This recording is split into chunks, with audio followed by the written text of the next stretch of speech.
Welcome back, everyone, to another new episode of Grow Your Path to Wellness. Last week, our last episode, we had Lori's sites, if you missed that. So we talked about like the topic of using meditation for business success, but kind of also evolved into daily life, breaking down some barriers and misconceptions for everyone. But it was a very good topic. So we highly recommend, if you missed that, go back and check that out. This week we have now, is it Carolina? Yes. Yes. So I was like, I'm going to pronounce it one way or the other. And I forgot to ask before we started. We have Carolina Martin, and we're going to have the topic. She brings a topic to us today of connecting people through the creative process. A little bit about Carolina. She's an art teacher by profession, was raised by two practicing artists, and over 30 years ago now, her mother passed away as a result of her 6-year-long fight against lung cancer. As she watched her take her last breath, she vowed to use her blessings for the betterment of larger communities. So that is when her traveling hands-on art education business was born. She likes to say that she connects people by delivering the creative process as we take fun, interesting, and interactive art activities to the centers for people with disabilities, group homes, senior centers, schools, nursing homes, weddings, and so much more. So I'm excited it's been a minute since we've had anything kind of art or hands-on creative processes related as a topic. So thank you for being here this morning, Carolina. Thank you. I am honored, really. Thank you. Oh, awesome. Thank you so much for being here. It's been awesome to get to know you through, again, Kelsi. Kelsi's down in like Hocking Hills area, Ohio, all the beautiful nature. And so we don't get to see each other as much, but she's getting to know, she's basically networking with me a little bit, because every time I network up here in Northeast Ohio, we've been bringing some more and more guests from that. So it's been good to get to know you, and I'm excited for today. Can you tell us a little bit more? I know Kelsi shared like a little bit about your bio and kind of your mom being your inspiration for starting this, but why is this such a passionate topic for you, and why do you want to share it with more people today? Thanks, Amanda. And I'm just thrilled to be on here with you. It's been a pleasure to get to know you as well, and I look forward to continuing our friendship. And Hocking Hills, horse country, right? It's a lot of different things down here. Yes. It's hiking country, it's tree country, it's beautiful. Country, corn country. It's very country. It's the best, yes. It's beautiful. So the reason it's such a passion, well, it hit me when I watched my mom pass away, because that breath of life is, when I think about it, it just comes right back. It is so fragile. And it's so strong. It's what we have that keeps us going. If we don't have that, we're done, right? We're leaving the short route. And it's so fragile, because we have no idea when we're gonna not have it anymore. So when I watched Mom take her last breath, my son was standing there with me. He was 14 at the time. We just looked at each other in awe. It's like the awe of childbirth and the awe of death have that same kind of impact on you lifelong, is what I mean. So we decided, we just said, oh my gosh, nothing promised. So I actually went home, he did too. We listed all of our blessings. What do we have? What do we have to work with? I was a child life specialist at the time. I was also managing a group home. And those are wonderful, amazing professions, but I always felt like I could do more. There was more in me I was supposed to be using. So I really had to list the things. I did it immediately. And also listed the things that my mom and dad passed to me. I really felt the presence of her spirit really guiding me in doing this process. I had to do it. So I took from that her spirit of kindness, She loved people, and it was important to be with people of all ages and all cultures and all faiths. It was really important to her, and she drove that home to me. As you may have read, I mean, we had no money, artists, right? And really, back then, we really had no money. But we had such richness in the way we were able to look at things and find the importance of what really lasted in life. So I listed her love of laughter, her planning for tomorrow, her faith, again, her love of people of all walks of life. And then my blessings, I went on and got my master's in education. I started by leaving home, running away, and I had no high school diploma. So that was a big deal. Then I loved doing the process of art. And through my college, I had worked under Mickey McGraw, who actually began art therapy here in the Cleveland area. And I was, again, able to work as a child life specialist at Rainbow Hospital. So I was beginning to see the value of that intentional, hands-on focus. As you're doing a hands-on, you're involved in a hands-on activity. Visual art, we do culinary arts as well, but it's that focus. And the other piece of that is that, remember, she really loved people of all ages and walks of life. So not to be an island. It was really important not to be an island. It was in me. So I just quit my job. I grabbed the wagon that was attached to her golf cart. That's how we all got around. Our daughter, who teaches with us and has for years now, was a little toddler in the wagon. We'd throw her mom's oxygen in there, art supplies. And I went back to the nursing home where mom had been for a couple of months at the end of her life, and said, would you like an art teacher to do art classes? And they said, yes, happily. And for free, I did that for a couple of years, which like to killed my husband. I mean, he's an accountant. And here I was, a 14-year-old, right? And I have by then she was maybe 18 months or so. So we need money. So I had to find out a way to be able to continue to see people, groups of them. And I do individual activities as well, but I found over time that value, I could see it anecdotally in the way that people would roll up to the table at that nursing home. I knew, and it's hard to explain, but I tell everybody this, when you're doing the thing or things, I feel there are many, that you really have a purpose to do on this planet, you know it. I mean, I know it. I could never not do it. And that's why I don't retire. I won't retire. When I can't do it anymore, and I can still talk, I'll still be talking about it. And, I'll still be doing it. I can't not do it. And when you feel that, that's a part of you. It's just, it's a feeling. And based on all of oh my gosh, so many experiences. I've had miracles happen in front of me with people with disabilities. They couldn't speak, literally couldn't speak. That I remember one of the guys being called Whisper Jet. It was a really kind name that his buddies called him, but his dad, who was a psychologist, locked him in the closet when he didn't want to deal with him. Pretty harsh, certainly criminal, but he did it. And so he stopped speaking. But over time, we got so engaged with each other in these groups. And one day he spoke, if we just cried, you don't even know what to say. We turned around and said, my gosh, is that him?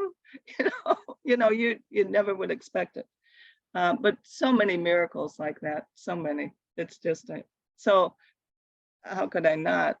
I hope that for everybody that they find at least one thing that they go to bed dreaming about, the miracles. They wake up and say, oh, what can I do today? You know, that just engages them so much. So for me, it's working with the groups too. That connectedness. We're human. You know, I was telling Amanda, I just came from feeding the horses this morning. We rescued a horse about 15 years ago. And I liken it to that because horses are herd animals. You know, they need each other. They really get sick, sometimes die if they don't have it. And humans will too, if they don't have that touch and love, things are going to go bad quickly. So I learn a lot, and it's so wonderful to come home after being with the horses. You know, and I've done this 15 years now. We rescued this horse and do barn chores every day in payment for his care. It's about 10 minutes from here in Metro Parks. It's beautiful. So I see that reinforced constantly, you know, that we need to be creatively gathering in whatever it is that we want to do. But for me, it's visual arts, culinary arts, always hands-on, guiding people. And I get so much from it as well. Yeah, that's a long answer. Sorry. I get so excited about it. Oh, I was going to say that, well, for one, thank you for sharing your journey with us, because it was very powerful. And to hear how, you know, like in that moment, you instead of, I'm sure you felt your grief, but I think Amanda made a little note and I saw it and then it was in my brain. So sorry, Amanda, if I'm taking your thought. But what you did with your grief was like incredible. It was like, I'm sure you felt it. You felt all. Oh my gosh, I miss her every day. Yeah. And then, but like, and at the same time, you were like, what can I do with this? Like with this energy, with this experience. And then you turn it into this beautiful thing that you did. And so thank you so much again for sharing that, because, and then the other thing that comes to my mind is, like you said, we're humans. We're all humans, right? We're way more alike than we are very different. We're all unique, but we all, to the core, have the same needs. Like, and that's what this podcast is about, all of the 8 dimensions of wellness and the human need for all of those 8 dimensions, or, you know, qualities from each one of those. And you touch on, you know, what humans, we always say, like, you know, we need connection. Like it's a need. You can't make it through this life without other people. And that's where we start to see a lot of dysfunction, is when hurt people, and then we pull away, or you know, because of our own life experiences. So the things you're using to connect people are the word that comes to my brain, there's a lot of things to consider, like accessibility, intersectionality of different things, but they're very universal, like food, art, music, those types of things. So it's, like you said, how I loved that you value like all walks of life coming together for that core need of connection. That's really important, because especially as people get older, you know, when Mom went in that nursing home, for instance, she was only in her 70s, they were in their 80s and 90s, and most, and I'm sorry to say this, but in nursing homes and places, some institutional living facilities, way too many, people really feel they've gone there to die and give up. So they're literally just sitting on the side, maybe drooling, maybe sleeping, you know, so medicated that they don't have, you know, there's so much. But as simple, like we have a program called Magic Friends. We bring school kids with those folks. We put them together, and I'm telling you, it is magic every time. It's I guess I think it's simple because that's after years of working with people and seeing and just experiencing that wonderful connectiveness that we do have, as you were saying. But I wish that we could just get it to more people. But I just wish that more people would see that importance. I mean, this isn't new, you know, holistic wellness. There's my son practices Eastern medicine, for instance, pretty solely with his family. This is in many different cultures. They know what it takes. They know that connectedness is part of it. You know, that there's actually, I think, Amanda, I shared this with you recently, an article my husband actually heard on Science Friday about how now there's actual research that says we as humans really need to be doing hands-on some kind of creative process, whether it's in some kind of art for about a half hour a day. And that will deter Alzheimer's and all kinds of dementia, so many illnesses, because it really is like a meditative place that you focus so thoroughly on what you're doing, and your brain actually has to figure something out like a puzzle, but it's much more, to me, more interesting than a puzzle.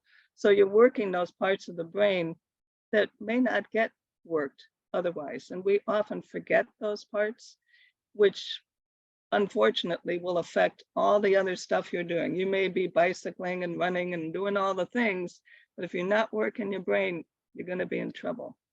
And we have to. For me, it's, I mean, it can be through music, any kind of theater. It can be humming, as I was reading in that article, just something that makes our brains focus on that creative process. And then when you add in that connectivity with your peers or people of all ages and walks of life, you're just in another world. I mean, I watch it every single day. Everybody's so focused, they forget all the things, which is so important. We need to forget all that crap sometimes, you know. I'm sorry, but there's a lot going on.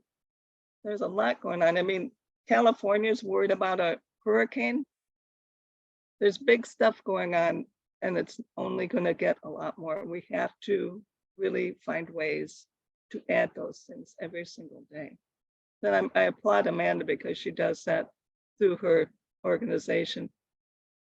She and her colleagues are working so hard, you know, to get that word out there. It's not easy because people are busier than ever before.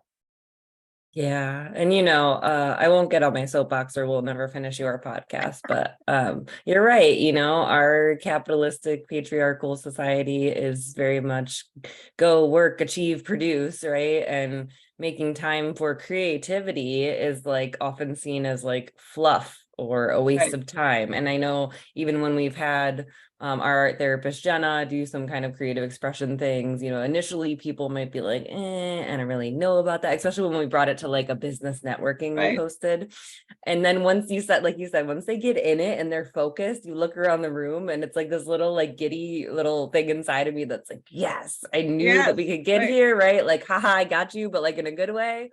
So I love that so much. This just makes me think also, you said, you know, like making it accessible.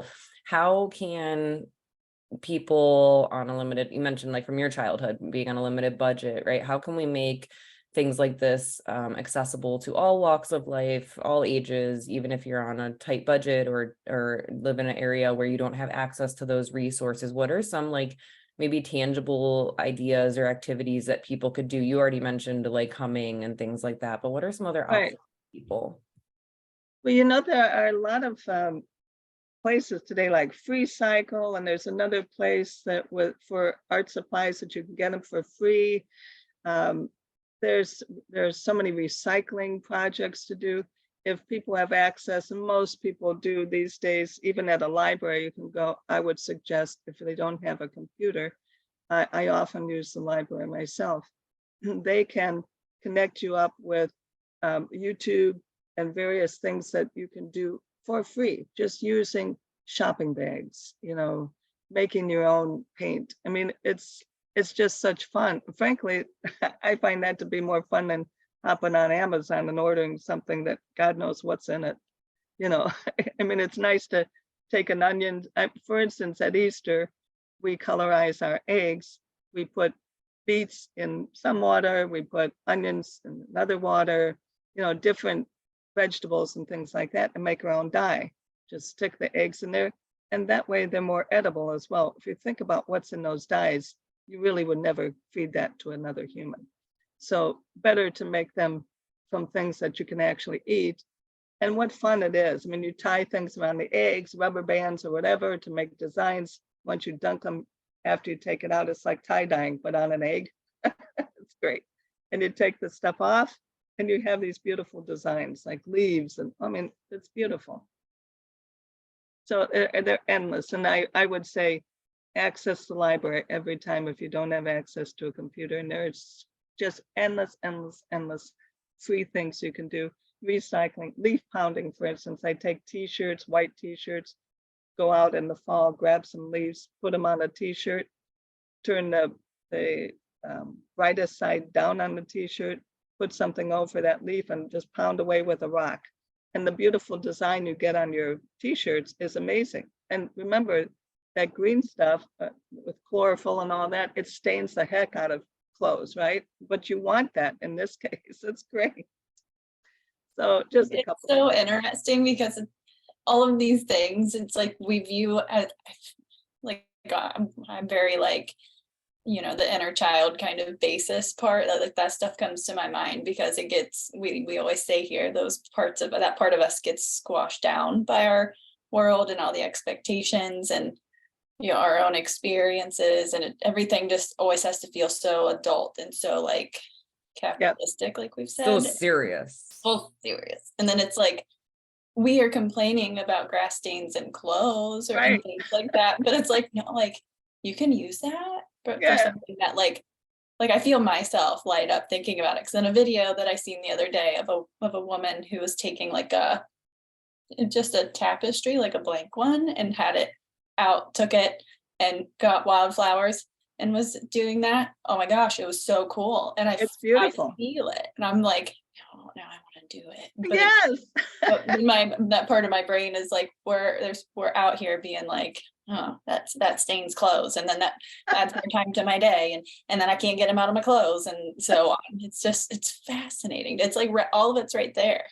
It is, and it's so important. I will encourage you to do it because, frankly, the people who tap into that creative problem solving, because you're problem solving the whole time you're creating, you will forever be the better businesswoman, the better mom, the better mate, the better, you know, whatever you are in your life as you relate to other people and what you're doing, you'll be better for it. Because I look through the eyes of an artist from day one, right? And I don't think there's a no. I think there's got to be a different way to look at this. I mean, it's just like you said, it just comes to me. It's just natural.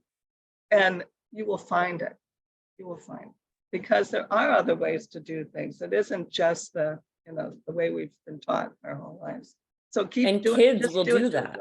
Kids will keep trying, right? They'll keep trying another way. And we are like, oh, I guess I can't. The other thing real quick, I know Kelsi was going to probably go on to our next space here, but the other thing I was thinking of, we had somebody come from the library to our local chamber meeting and talk all about all the things that are available at libraries. So it reminded me, there's also not only a library of books, but there's a library of things at a lot of libraries. So like our local library, the main branch, has like mixers and mixing bowls and things that you can, lease out or rent out at the library, borrow from the library, right. and Puppets, all sorts of right.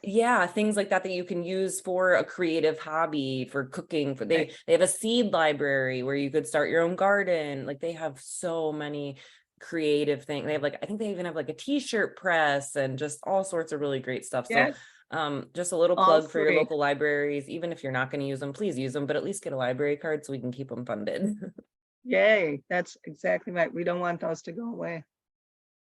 And every time I go to my local library, and I'm going to get to the diversity question, I swear. But I walk in there and they always have these flyers, and I'll get one of the flyers to have in my office to give people. It's like a little booklet of what's happening for that month. And I'll sit there and I'll see an activity, and then I'll see that it's for oldest age of 12 and I'm almost Right. 30. And I'm like, come on, like, come on. That's right. That's right. That's so right. And that's the one beef I have as a child life specialist. There should be adult life specialists too. Yeah. I mean, really, do we stop wanting to do things when we're 21? No, my gosh, we need to do more. So there we go. Yeah, I could go on and on because I understand why they're doing it and but such cool things is all I Yes. so before we do run out of time, and I don't want you to feel rushed, can we kind of dive into the topic of diversity real quick on this topic? So we know how important it is. We talked about accessibility for like as far as logistically resource wise, but can you speak on how using creative processes for connectedness, how it can be expanded to working with people of all ages, cultures, faiths, ethnicities, etc.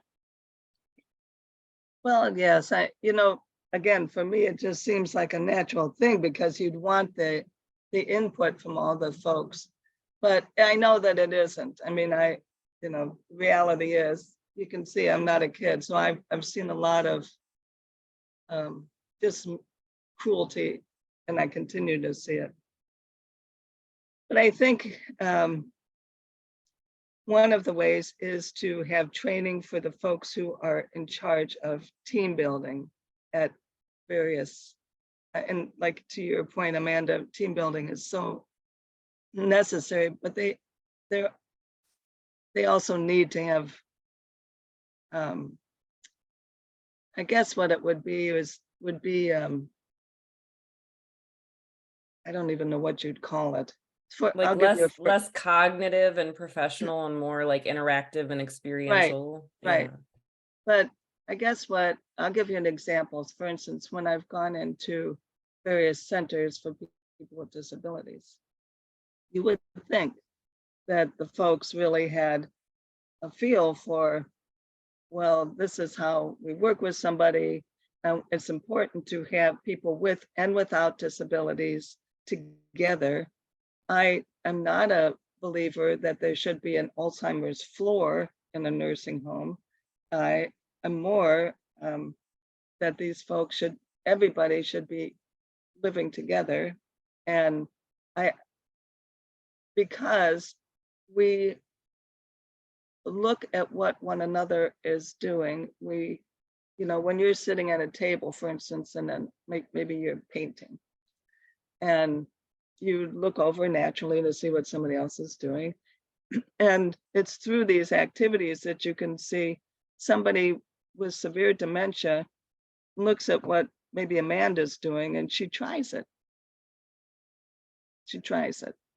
Whereas if you just leave that person in a room, kind of secluded with people who have staff members coming and actually either doing it for them on the paper or lifting their hands and moving their hands, you're never going to get that she's going to try it because she doesn't see it. There's no cue.